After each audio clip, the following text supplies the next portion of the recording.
What's good, YouTube? Welcome back to MANIACI, and today we got WrestleMania's The Honeymoon is over for AEW. Now,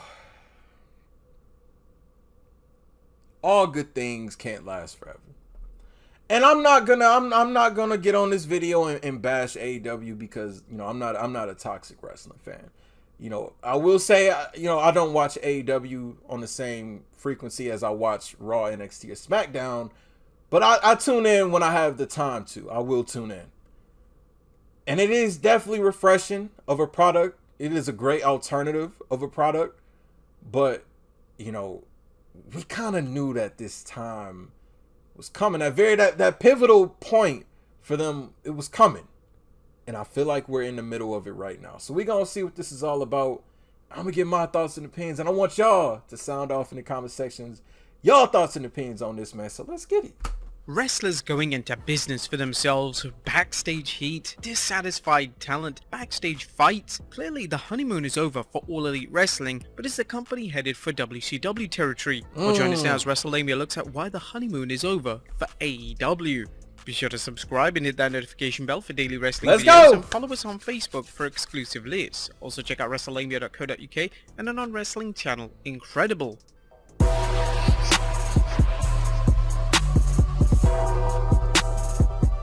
What do you... Well, it all started off that's kind of smooth right there, man. I like how they do that. Well, AEW's 2019 debut was a breath of fresh air wrestling fans and wrestlers alike were looking for. The first national wrestling promotion since WCW folded in 2001, and one that promised to do things differently, booking a combination of indie darlings, veteran stars and up-and-comers with plenty of potential. And not only that, but AEW would book the product intelligently, focusing more on athletics than over-the-top storylines that insulted the fans' audience. And for a while it worked. Not only that, but it worked very well. AEW produced must-see television, fantastic matches, and pay-per-views that over-delivered. Ratings for Dynamite were so good that it crushed the WWE's attempt to stymie it by pitting NXT against it, so much that Warner made NXT go to a different night. Like, that says a lot. That says TNA couldn't even... Man, listen, TNA couldn't even touch NXT's ratings. And they were on different nights. They couldn't even touch NXT's ratings. But it's like, man, for AEW to come in and do that, man, that says a lot. Media extended AEW's contract with a bump in pay. Behind the scenes, reports indicated that talent got along with veterans lending their support to younger stars and AEW working to build new stars. AEW was going to show the wrestling world that a promotion could treat its wrestlers like more than cattle and give the fans an entertaining product that delivered their money's worth. There's no denying that AEW gave its fans a strong product, but there's also no denying that the first national promotion since 2001 enjoyed a lengthy honeymoon period. Both fans and critics, with occasional exceptions, gave the promotion a pass on things like the nebulous status of its executive vice presidents, as what exactly does that mean, the uncertainty as to whether AEW's wrestlers were treated as independent contractors or employees, and AEW's mediocre video games division. Oh my god. I want to speak on this. This right here. When they first announced this, this ordeal, it's pretty cool because, it's kind of like, hey, we wrestle here, but we also pretty much run a company. First thing in my mind, I mean, I'm not personally attacking them, but it's like naturally you think, okay, they're just going to push themselves to the top. I mean, yeah, the Young Bucks and Kenny Omega and, Cody Rhodes had a lot of time, and I mean, they balanced it pretty well, but going into it, my first impression, I thought like, okay, they're probably gonna, it's gonna be all about them, but I actually enjoyed it. Or employees and AEW's mediocre video games division. Soon enough, there were signs of trouble. Even during the pandemic, AEW thrived with its fans enjoying a distraction from lockdowns and the company holding the financial line. Really good However, job. there were signs of trouble, including Tony Khan's subtle assumption of full control of AEW's booking from its vice president, and the growing sense that Khan was signing any free agents from the WWE, despite earlier statements that he would be particular about who he signed. I want to talk about this for a second. I feel like a lot of people seem to forget. Let's say 2007, 2008 TNA. They got Kurt Angle. They got Booker T. It was so many people coming from WWE going over to TNA. I mean, it's nothing new. It's nothing new. But my issue was he was signing people like rapidly, especially these last couple of years. Like WWE's done a ton of releases, and they pretty much pick up like a good chunk of everybody that got released from the WWE. You know, and it's like it's nothing wrong with that. But when you only have a 2-hour show, and I think Rampage is like an hour long. How can you fit all these people in? How could you keep all your talent happy? Like, yeah, you're signing them, and, they got good deals and whatnot, but are they actually going to, be able to wrestle? Are they going to be able to have TV time? Signing people such as Paul White and Mark Henry may have given AEW a small pop, but so far they've delivered nothing in the long term. But there's been many problems, as number one, talent overload. No, in fact, Tony Khan seemed to go into hoarder mode when it came to signing talent. With the WWE making drastic cuts to its roster, Khan now had the proverbial pick of the litter when it came to talent. Now, to his credit, he signed some major stars, including CM Punk and Bryan Danielson. But too many wrestlers, not enough TV time. Literally, I've been touching on this.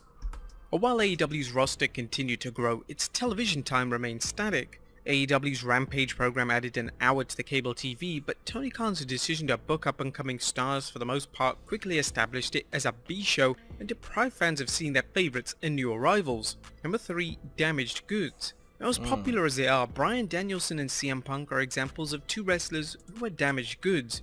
Danielson's past medical problems are well documented, as is the injury that led to his first retirement, and his recent injury suggests he could be one injury away from permanent retirement.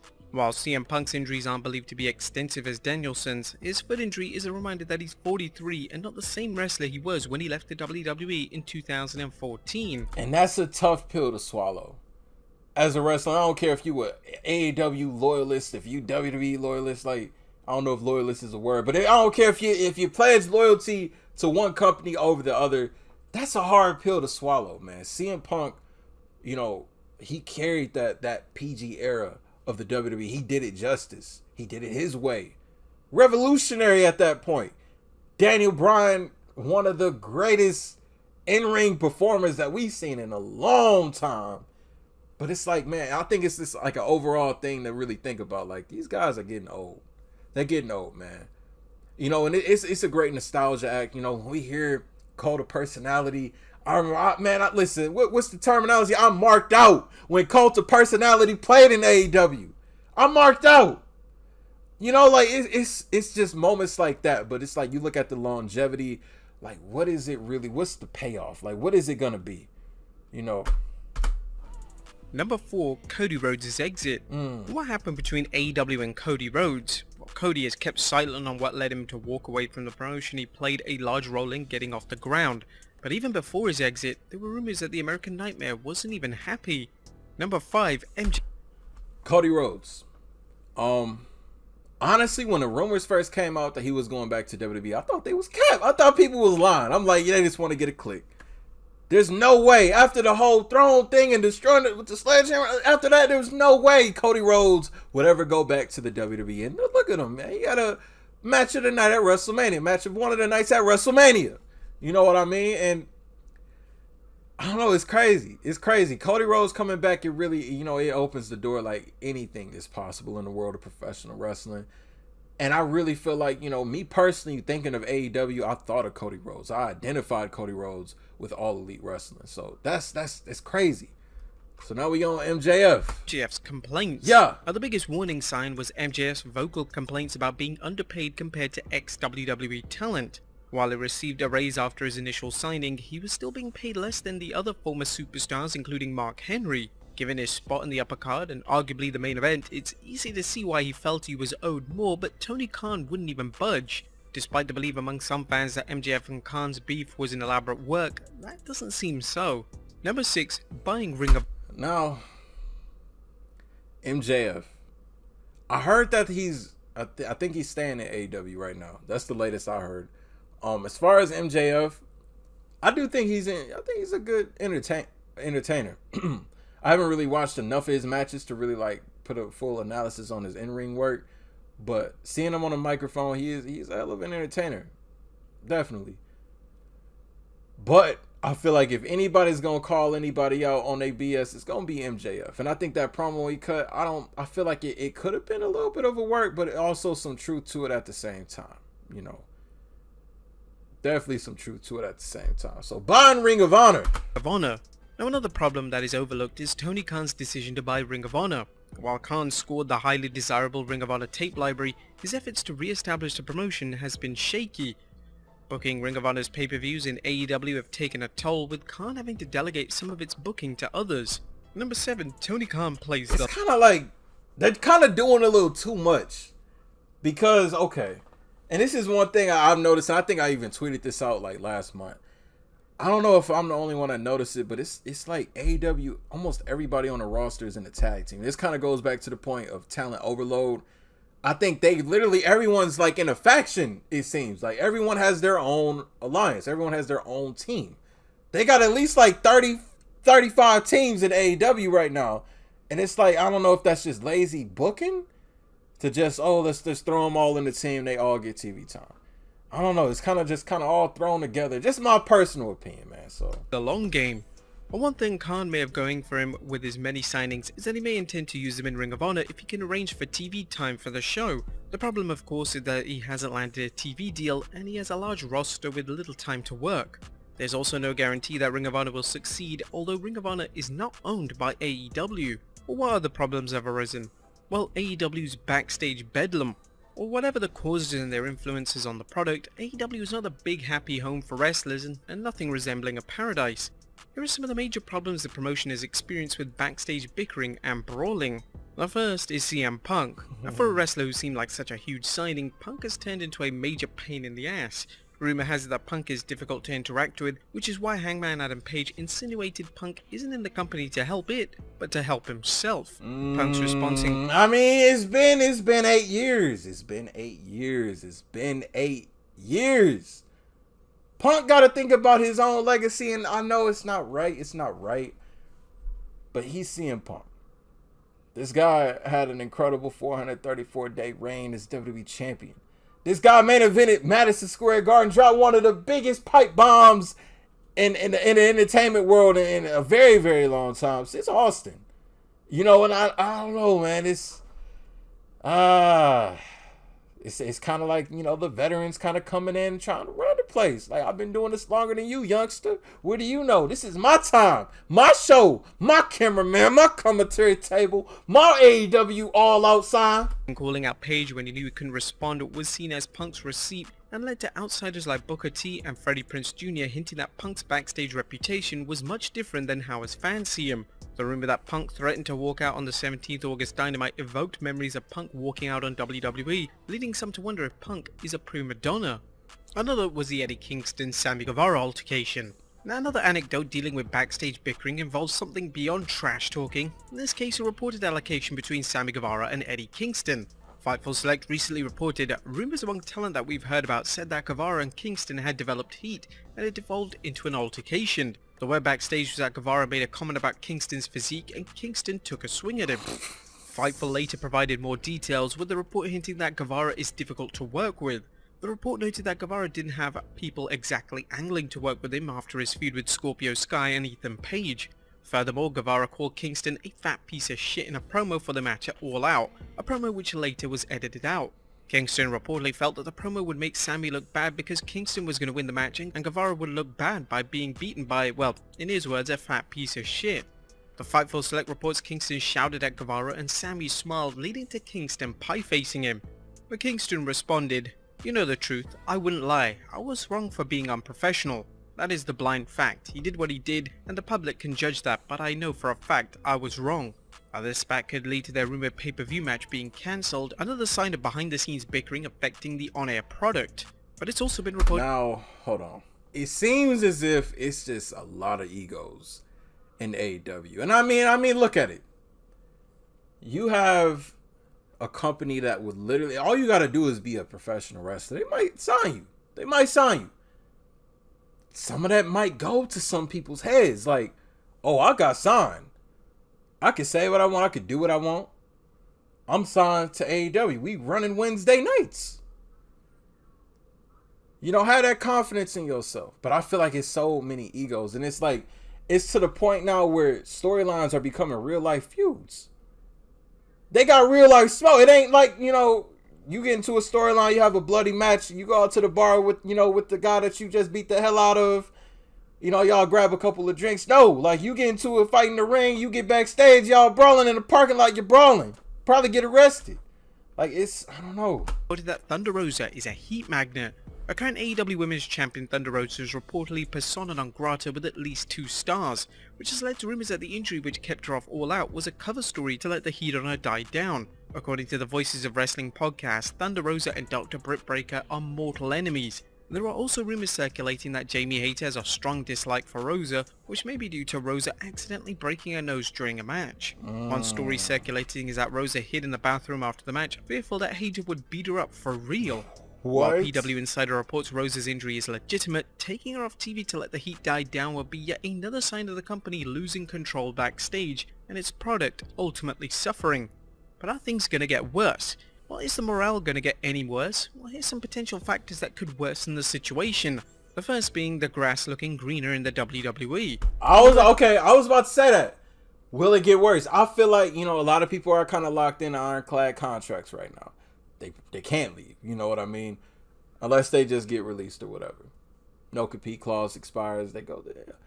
The grass is greener in WWE right now. It was a time when, the dark 2020 and 2021 releases, AEW was like, that was the pasture everyone wanted to escape to. Like, screw this. We don't want to work for a company that don't appreciate us anyway. Let's go to AEW. Let's go to something new, something fresh. Let's boost up that brand. But now it's new ownership. Now it's new creative. Now it's more about just having it's the dream vision that all of us fans have had for the WWE for so long, and now it's coming to reality. And I feel like a lot of wrestlers in AEW are gonna see that, and they're gonna want to go over to work for Triple H and Stephanie McMahon and Nick Khan. So I mean, hey, the grass might be green on the other side. Tony Khan has stated he has many AEW stars locked down to long-term contracts. Fans have heard rumors of AEW stars rethinking their options. The next at Triple H is in control. One of the reasons WWE superstars left the company was their disgust with the WWE's booking and what they saw as Vince McMahon's antiquated ideas about what makes for entertaining wrestlers and the types of wrestlers fans want to see. If recent weeks are any indication, Triple H, who replaced McMahon in the creative department, has a different vision. So far, it appears that wrestlers who would get a good push from Vince McMahon are just who Triple H sees as the future of the company. AEW wrestlers who felt as if they had no chance in hell of getting over during Vince's reign may now see things different with Triple H. Number 3, a bidding war goes both ways. Or will the WWE be willing to pay the big bucks to sign AEW talent? Well, that's a story that's been going around ever since USA and Fox executives supposedly expressed interest in the WWE signing talents like MJF and Wardlow. While potential WWE signings will want to remember that the WWE normally reserves the right to end any contract after 90 days, the lure of a large payday may be enough. A bidding war seems likely, although AEW may not have the resources it needs if our next talking point plays out.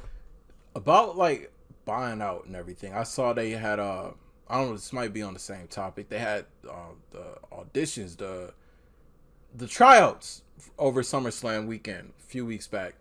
Couple months, or wow, dang, SummerSlam was in July. It's already September.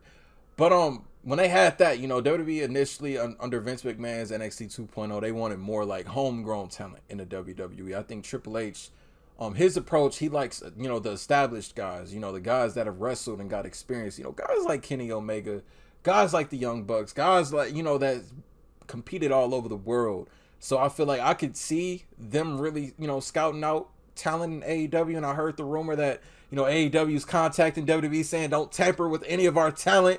I think they kind of see it's coming, man. It's coming. As will Warner Discovery keep AEW? One problem that may trouble AEW wrestlers is whether Warner Brothers Discovery will keep AEW around when its contract expires.